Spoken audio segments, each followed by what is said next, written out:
Galing Indonesia, imported. Ayan o. Dami.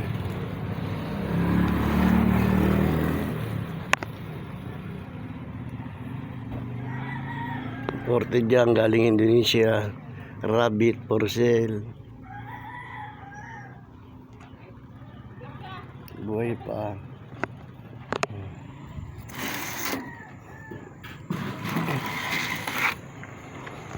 Dami yun. 3 piraso, 4 na piraso yan. Babae, may lalaki. 3,000 hanggang 15,000. 2,000 hanggang 15,000. 2,000. 2,000 pa yung sila. Wala pa akong available. Di binabayad pa ng tax to. Dami oh. Oh. Rabbit. Rabbit for sale. Paano malaman kung babae to? I-gender po yan. Ganda. Interview lang kita sandali Interview konti, mga 2 minutes lang Saan ba galing to rabbit mo? Quirino Province po yan. Quirino. Oo. Quirino Province, dito sa may parte ng North Luzon. North Luzon. Malapit sa Isabela. Isabela. Magkano naman ang isa niyan? Ang presyo po niya, nagpa-price range po ng 2,000 hanggang 15,000. Ang isa. Paano malaman kung babae, lalaki ang rabbit? I-gender po yan.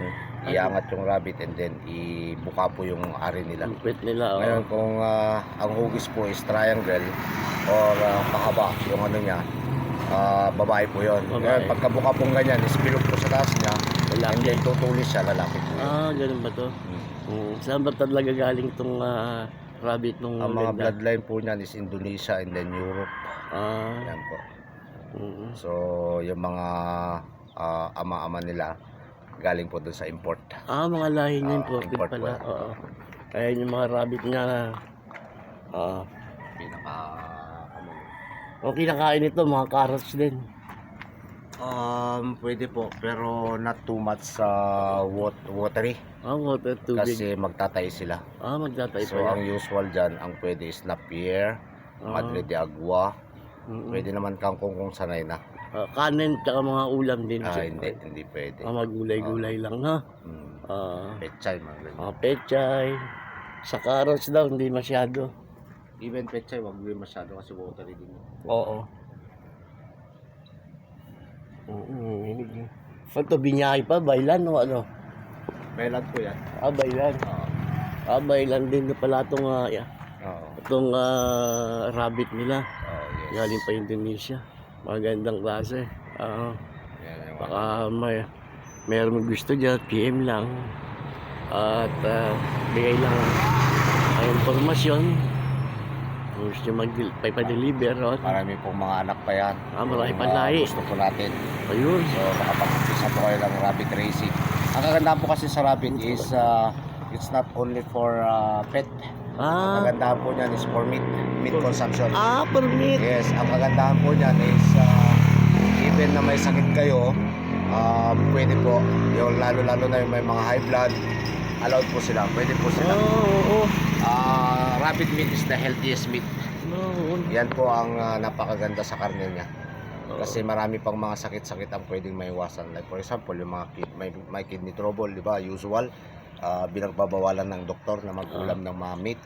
Pero dyan, pwede po sila. Pwede pala, White meat kasi. White meat Less in cholesterol. Less in cholesterol. And at the same time, marami pong mga vitamina ang makukuha dyan.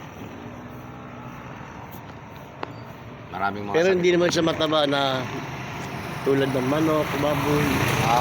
Although andun yung parang nakikita nyo na pag tinatay nyo is parang makikita nyo na parang taba, pero less in fats po yun. Sabi may iyak na rabbit pag kumakita. Huwag nyo pong isipin yun ang pag-iyak niya. Isipin nyo masarap yung karne niya. Hindi pala umiiyak. And then napaka-healthy po yung karne niya. Kaya si Manong, saan ka? Saan kayo pagaling? Quirino Province po ako. Quirino Province pa. Dito na rito. I-deliver ng itlog. Kukuha po. Kukuha ng tray. Tray. At may rabbit, baka merong gusto dyan. Oh, 4 na klase yan. Babae, lalaki. Diba lalaki oh.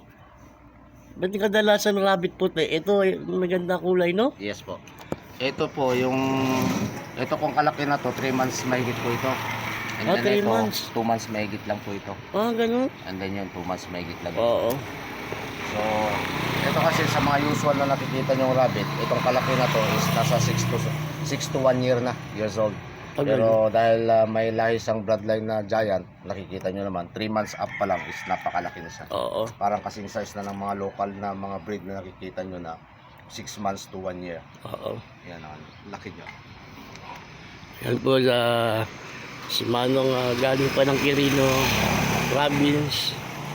Baka merong gustong ng rabbit dyan. PM lang for this video.